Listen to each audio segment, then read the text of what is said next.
At dawn on the 6th of June, 1944, D-Day, a 24-year-old American first sergeant named Bud Lomell was climbing a 100-foot cliff on the coast of Normandy, hand over hand up a wet rope, while German soldiers at the top fired down at him and dropped grenades over the edge, and he was doing it with a bullet already in him. He had been shot through the side the moment he left the landing craft at the base of the cliff, and he had kept going anyway, because at the top of that cliff were the guns he had been sent to destroy, guns that could kill thousands of Americans on the beaches to either side, and there was no one else to do it. This is the story of what Bud Lomell found at the top of that cliff. It was not what anyone expected. The place was called Pointe du Hoc, a fist of rock jutting into the English Channel exactly between the two American landing beaches, Omaha and Utah. On top of it, the Germans had built a battery of enormous coastal guns, and those guns were the problem. From that clifftop they could reach both beaches and the ships offshore, and if they opened up on the invasion at dawn, they could turn the landings into a massacre. So the Allies gave the job of silencing them to a special force, the Rangers, elite assault troops, about 225 of them under a colonel named Colonel Rudder. Their mission was as simple to state as it was insane to attempt. Land at the base of the cliffs, climb them under fire, and destroy the guns at the top before they could fire on the beaches. Everything about the climb went wrong before it began. The boats were thrown off course by the heavy seas and the current, and arrived late, about 35 minutes late, which stripped away any chance of surprise and gave the Germans at the top time to be ready and waiting. When the ramps finally dropped at the base of the cliffs, the Rangers came under immediate fire, and men were hit in the water and on the narrow strip of beach. Bud Lomell was one of them, shot through the side as he stepped off, carrying a box of rope and a rocket to fire a grappling hook up the cliff. He did not stop. He got the equipment ashore, and then he got on a rope, wounded, and started up the 100 feet of cliff with the rest of his men into the fire coming down from above. They reached the top. Somehow, under machine gun fire and grenades, the Rangers dragged themselves up ropes and ladders and over the lip of that cliff, and they fought their way into the shattered moonscape of bomb craters and smashed concrete that the guns' fortifications had become. The position had been hammered by air and naval bombardment before the landing. The Rangers pushed through it from gun position to gun position, taking casualties, driving the German defenders back, closing on the great concrete emplacements where the 5 big guns were mounted. This was the moment the entire mission had been built around. Bud Lomell reached the gun positions, ready to destroy the most dangerous battery in Normandy, and he stopped and stared because the guns were not there. Please take a moment to subscribe to the channel and to give this video a like, and stay with us all the way to the end. The emplacements were empty, where the 5 huge 155mm cannons were supposed to be. The guns the Rangers had climbed a cliff under fire and died to reach. There was nothing but the concrete positions and, in some of them, crude decoys. Telephone poles and timbers set up to look, from the air, like gun barrels. At some point before D-Day, the Germans had quietly pulled the real guns out of the clifftop battery and moved them somewhere else, and Allied intelligence had never found out. The Rangers had just fought their way up an impossible cliff to destroy guns that were not there, and that meant something far worse than an anticlimax. It meant that the most dangerous artillery in Normandy was still out there, somewhere close, fully able to fire on the beaches, and nobody knew where it was. Put yourself in the Germans' position for a moment, because their decision is the hinge of the whole story. Expecting exactly this kind of bombardment, they had moved their 5 big guns back off the exposed point and hidden them inland, camouflaged, to protect them until the moment came to use them, a sensible, professional decision. But in the chaos and the bombardment of that morning, something had gone wrong on their side too. The guns were hidden and ready and aimed at the beaches, but they were sitting there essentially unmanned, their crews scattered or sheltering or reorganizing in the confusion. The single most dangerous weapon on that part of the coast was loaded, aimed, and briefly, disastrously for the Germans, unguarded. It just had to be found, and the Rangers had no idea where to look. So they went looking. With the clifftop taken, the Rangers pushed on to their next objective, a coastal road inland, and began sending out small patrols to hunt for the missing guns, and Bud Lomell, still bleeding from the wound in his side, took a single other man with him, a sergeant named Jack Kuhn, and the two of them moved inland, alone, into country that was full of German troops, following a hunch and a sunken farm lane, looking for 5 enormous artillery pieces that could be anywhere. It was, on its face, almost suicidal. Two men, one of them wounded, walking deeper into enemy-held ground, away from their unit, to find the guns everyone else had lost. But two men can move quietly where a platoon cannot. And Lomell and Kuhn were about to walk straight into the answer. They found them. Following the lane inland, Lomell and Kuhn came over a rise and looked down into an apple orchard, and there they were, all five of the missing 155mm guns sitting in the orchard under camouflage, exactly as the Germans had left them, intact, aimed toward Utah Beach and ready to fire.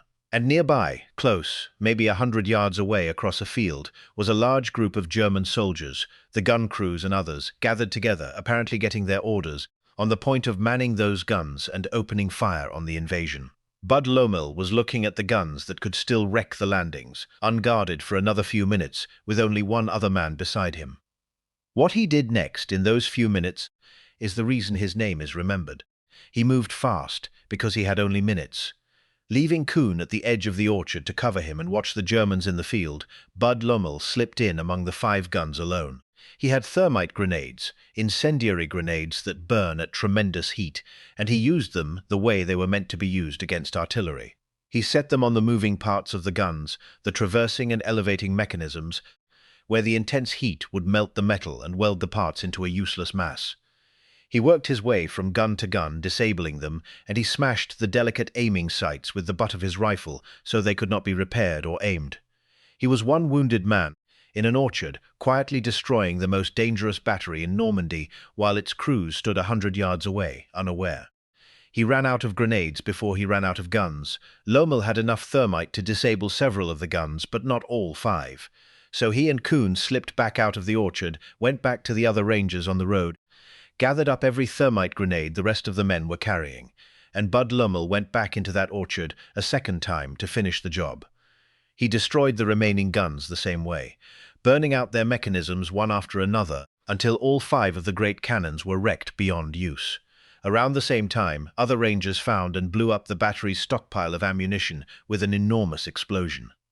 The most dangerous guns in Normandy, the guns that could have slaughtered the men on 2 beaches, would never fire a single shot at the invasion. 2 sergeants and a handful of thermite grenades had silenced them for good. It is hard to overstate what those few minutes in the orchard meant. Those 5 guns, if they had opened fire that morning, aimed and ready as they were, at the invasion beaches and the packed ships offshore, could have killed men by the hundreds or thousands and thrown the entire landing into chaos at its most vulnerable hour.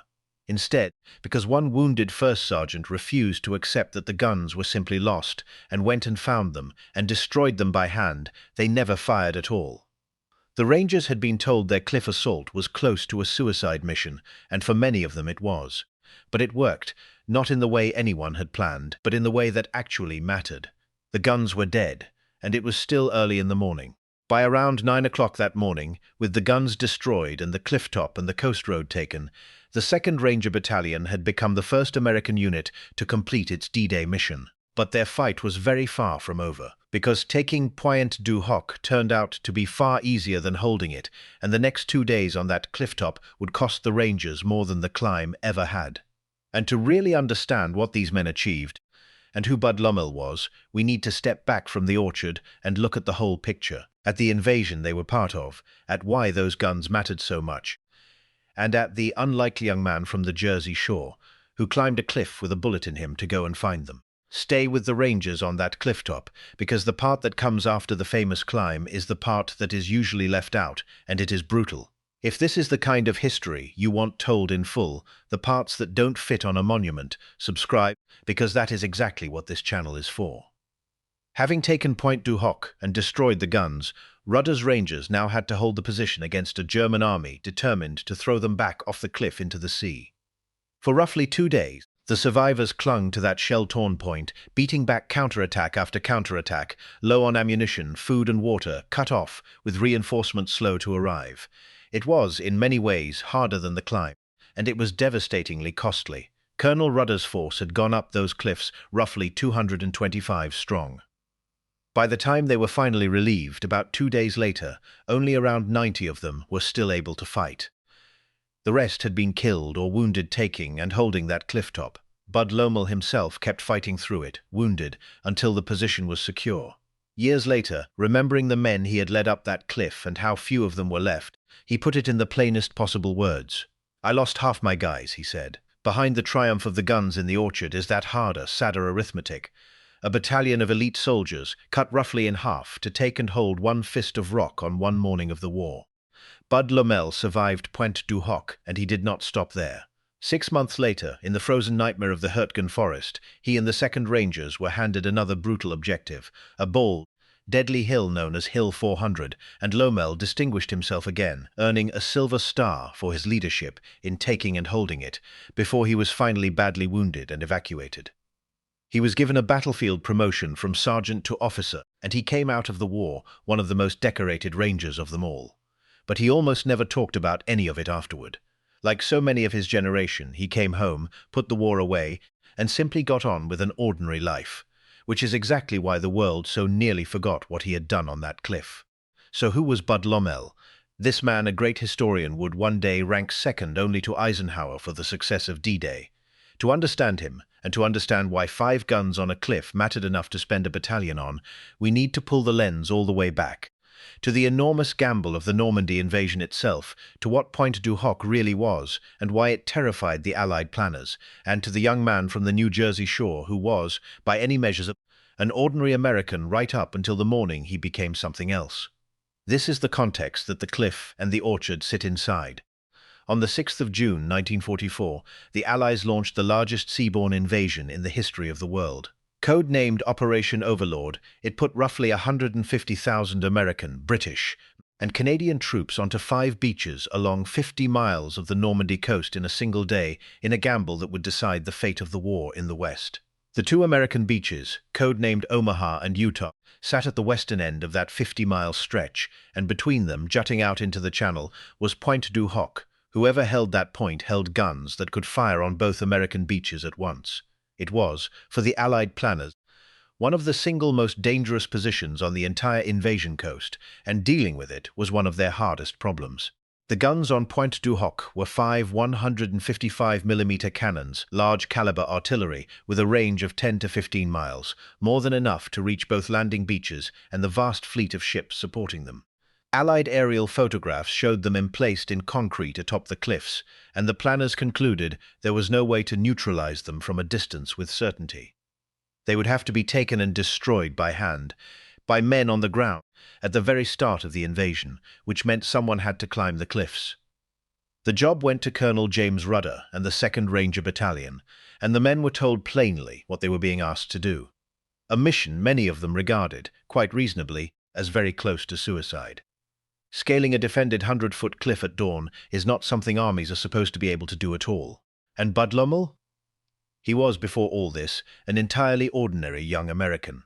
Leonard Lomell grew up on the New Jersey shore, a bright, hard-working young man of no special distinction who joined the Army and volunteered for the Rangers when they were formed, drawn to the challenge of the toughest unit he could find.